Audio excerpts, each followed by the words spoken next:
Well, good morning, everyone. It's nice to be back at this church. I literally do get a nice warm feeling when I pull back up here. It's been about 20 years that I have given talks here, which, time goes very quickly. When I was thinking about what I was going to say, I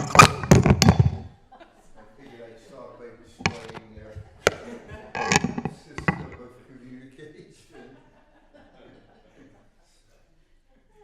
But what I was thinking of was, almost what does one say after doing something like this for 20 years? Speaking, seeing people, like it's lovely, I walk in and all these people say hello and nice to see you. And that's a wonderful thing. I mean, it is, it's wonderful for me.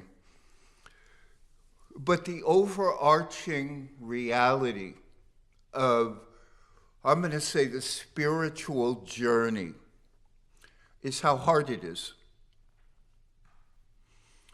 And that's a tough reality. Again, and for me as a public speaker, and I do so much public speaking, so my preparation is usually about 30 seconds as I'm walking in somewhere, just at least trying to orient myself so I don't sound totally ridiculous. But the reality is transforming oneself at all from a self-centered, ego-oriented human being to someone slightly more divine is an enormously uphill task. Enormously uphill task. That whatever our human nature is, and again, none of us can speak to first causes because we simply don't know. But we all have this essential lack of concern for others and over-concern for ourselves. Like nothing realistic about it at all. We're exaggeratedly interested in our little drama and exaggeratedly disinterested in other people's dramas. And to me, one of the things the religious traditions of the world remind us is how misguided that is. That's at some level what we're pulled here and in all the religions to confront. Your self-centeredness, your smallness, your ignorance, mine, not you, just us, is a limitation. I'm not going to say a design flaw. It feels like a design flaw, but it could be that the design is designed so that we work to get rid of it, and that's why we come to churches and synagogues and mosques and all the religious traditions of the world all shout, get over yourself. They shout it, and they give you practices to help you do that. Prayer, meditation, reading, community, peacefulness. These are all practices to get in touch with a part of you or me that isn't quite so nakedly self-absorbed. Because that's our problem that keeps us from allowing some greater divine something to show up in our lives. We bat it away with our fists, with our legs, with our arms, with baseball bats. We just bat it away. And you guys, being Christians, you have a good model at the top of how not to do that. Again, Jesus. Don't do that, folks. Be kind, be generous. Turn the other cheek. I don't know enough about what Jesus says. That probably uses it up, but I know what the message is. And it's relentlessly. Don't be so self-centered. Care for others. Don't hurt people. And if you have to, which is almost impossible, let them hurt you. To defend these goals. It's interesting because I was driving up here with my partner, and we were coming from south from here. And I was talking about doing my taxes, and because, I just finished like a couple days ago, and I sent it in. I used TurboTax, anyway, the whole deal. But my father was a CPA. And I grew up with him spending a lot of time doing people's taxes. Because, it used to be a big deal before computers. Like, he sat there by hand and looked at people's books and, did all this stuff. But I remember him telling me unequivocally what I'm not going to say his rules were, but he did a lot of small businesses. He had no greed. My father had so little greed in him. It was remarkable. And I reflect back now, like, boy, was I lucky to have that as a model. He didn't overcharge anybody if they couldn't pay. It was like, he had a very different mentality. But what I remember him, not just saying, but living. When I do people's taxes, I basically have two goals for myself and them: honesty and accuracy. He told me he turned down clients who wanted him to cheat. Just wasn't in him. He believed in honesty. His father was like that. My grandparents owned a grocery store in the city of New York during the Depression. And, they gave food away because nobody had, and they kept incredibly accurate records, but they wouldn't cheat anybody. It just never entered their minds.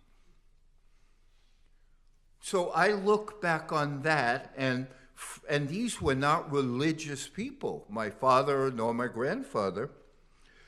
But I saw by their actions, they were teaching me religious values. Be honest and be accurate. Be honest. Take that as a foundational value and just live it. They had literally, they were, I'm not going to say anti-religious, but heading that way. But my parents believed in something they called secular humanism, which is you don't need a God to be good.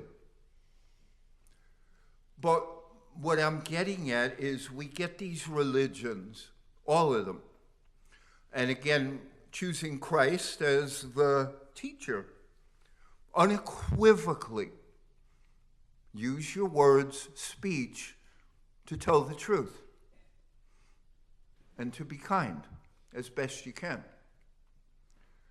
But that's what we come here to be reminded of, and we also come here to try to refine ourselves.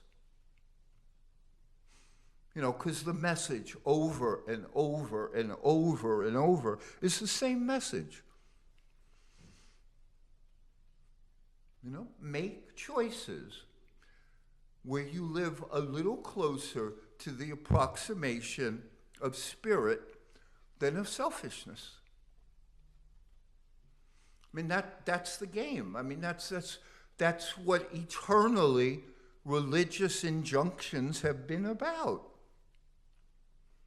And the practices of that are simple. We just don't want to do it. Telling the truth, and telling the truth is not easy. The Jewish Talmud and the rabbis who spent 100 years trying to figure out what telling the truth meant. It's not easy. You know, if bad guys come to you and say, did you see this innocent person? What's the truth? Do you say, yeah, the innocent person's hiding right there? That might not be the truth. So it's not easy. But what these religious traditions and forms all tell us is if you don't put a couple of their core values into your soul, you won't grow. And you won't change. And so it's not the message that's limited. It's not the stuff going on up here that needs to change. It's our willingness to live it that needs to change. And it's really hard to do. And that basic thought was what I had my 30 seconds of planning about. You know, like, that's the critical message. It's hard. Do we want to make the effort? And the effort will not be towards, and this is where it gets so difficult, will not be to us getting more.